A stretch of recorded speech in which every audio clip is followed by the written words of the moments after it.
I'm a parent. I've got 4 children. 2 of them are here.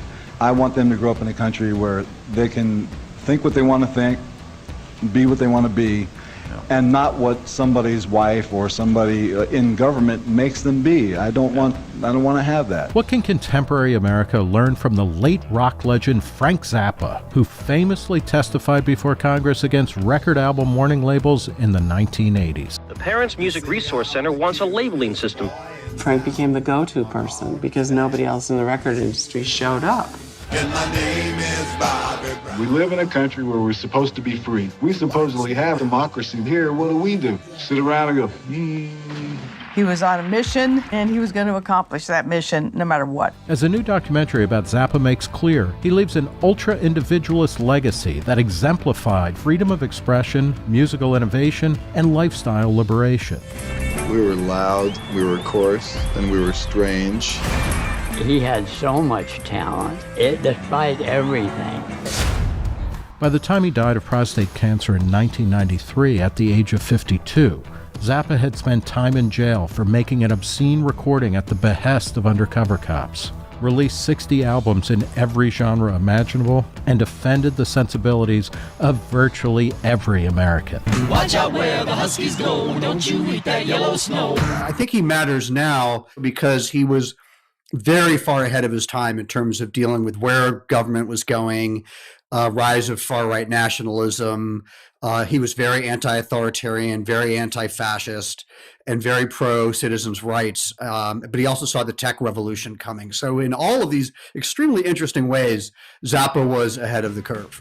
Documentarian Alex Winter explores Zappa's commitment to free expression throughout the film, including when in the 1980s, a group of senators' wives formed the Parents Music Resource Center, or PMRC, and pushed for warning labels on music with lyrics they found offensive because of sexual content, glorification of drug use, and satanic imagery. Zappa emerged as one of the very few rock musicians who pushed back, appearing before Congress to defend free expression. Zappa's testimony is really, really impressive. Like, it's basically a 6-page manifesto about the importance of the Constitution. The PMRC proposal is an ill-conceived piece of nonsense which fails to deliver any real benefits to children, infringes the civil liberties of people who are not children, and promises to keep the courts busy for years dealing with the interpretational and enforcemental problems inherent in the proposal's design. It is my understanding that, in law, First Amendment issues are decided with a preference for the least restrictive alternative. In this context, the PMRC demands are the equivalent of treating dandruff by decapitation. It's interesting because in retrospect, a lot of people look at those hearings as a failure because they ended up with the advisory sticker. But the fact is what the PMRC was trying to do was censor content at its root.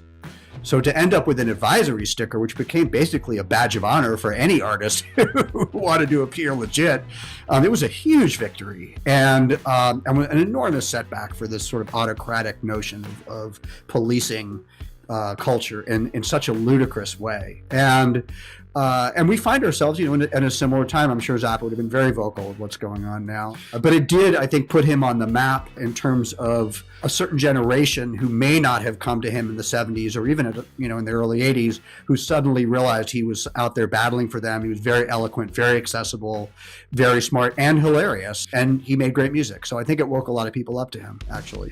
Zappa's defense of individualism and free speech had an international audience, too.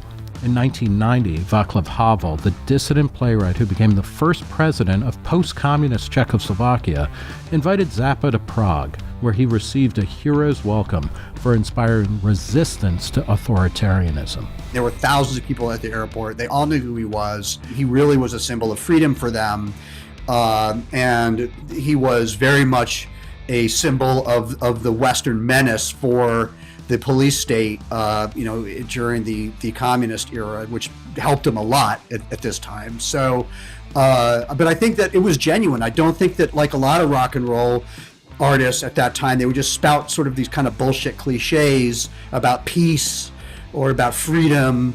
and they wouldn't really live it, and they didn't really mean it. They didn't really know anything about these things. They really were just capitalists who were trying to get more kids to buy their records. Zappa really did. I mean, his album, the lyrics, and he put his money where his mouth was, and I think that spoke to people as well. To Winter, Zappa's appeal to Americans was similar to his appeal for people living under communism. In societies that emphasize conformity and decorum, he unapologetically blazed his own path. He didn't really fit into any particular political bucket, and a lot of people claimed him. I think that Zappa was at heart anti-authoritarian, very pro-individual liberty. He was not super anti-government, he just was anti-government corruption, malfeasance, and very pro-citizens' rights.